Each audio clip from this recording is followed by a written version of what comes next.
यह एक कैदियों से भरी हुई जेल वैन थी। कैदियों के भागने से रोकने के लिए उन्हें दो दो की जोड़ी में लोहे की जंजीरों से हाथ पांव बांध दिए गए थे। अपराधी गिरोह के बड़े सरगना दाहुआंग और हेमाओ बदकिस्मती से आपस में जकड़ दिए गए। दोनों एक दूसरे को देखकर चिढ़ गए और जरा सी बात पर ही मारपीट करने लगे। तभी उबड़ खाबड़ रास्ते से वैन बुरी तरह हिल गई और गलती से दोनों पिछले दरवाजे से गिर पड़े। सोचे बिना उन्होंने समझा कि थोड़ी देर की आजादी भी उम्र कैद से कहीं बेहतर है, इसलिए दोनों दौड़ते हुए नजर से ओझल हो गए। आजाद होकर जोश में भरे दाहुआंग ने हेमाओ को जबरदस्ती खींचकर जंगल में घुसा दिया। एक टहनी में फंस गए हेमाओ को दाहुआंग ने जबरदस्ती खींचकर गिरा दिया। पुलिस से बचने के लिए दाहुआंग हेमाओ को घसीटते हुए बाढ़ पार कर दलदल में ले गया। ये चालाकी सही निकली, मगर हेमाओ की किस्मत साथ न दी। जहां दाहुआंग ने आराम से चल लिया, वही जगह हेमाओ के लिए दलदल बन गई और दोनों धड़ाम से गिर पड़े। पूरा दिन रात भागने के बाद दोनों ने आखिरकार एक सुरक्षित जगह ढूंढी। तभी खाना तलाशता एक चूहा बिल से बाहर निकला। भूख से बेहाल हेमाओ का सब्र टूट गया। बिना कुछ कहे वह चूहे के पीछे भागा और बेचारा दाहुआंग जमीन पर घसीटा जाता रहा। दाहुआंग ने पेड़ की टहनी पकड़कर बचने की कोशिश की, मगर बेकार। आखिरी पल में दाहुआंग ने पीछे से हेमाओ पर हमला कर दिया और दोनों फिर साथ खींचे गए। हाथ की जंजीर काटने के लिए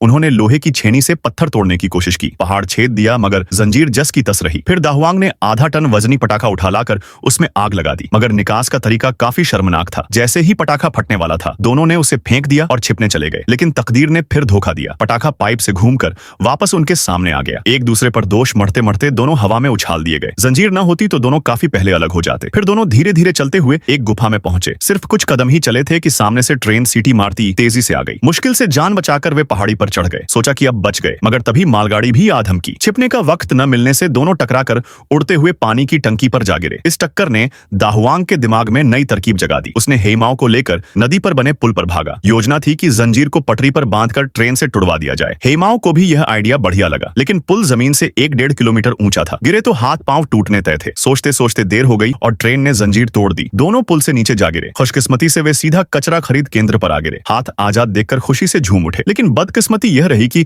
उनके दोनों पैरों में फिर से लोहे के छल्ले फंस गए। पुलिस से बचने के लिए दोनों लंगड़ाते उछलते भागते रहे।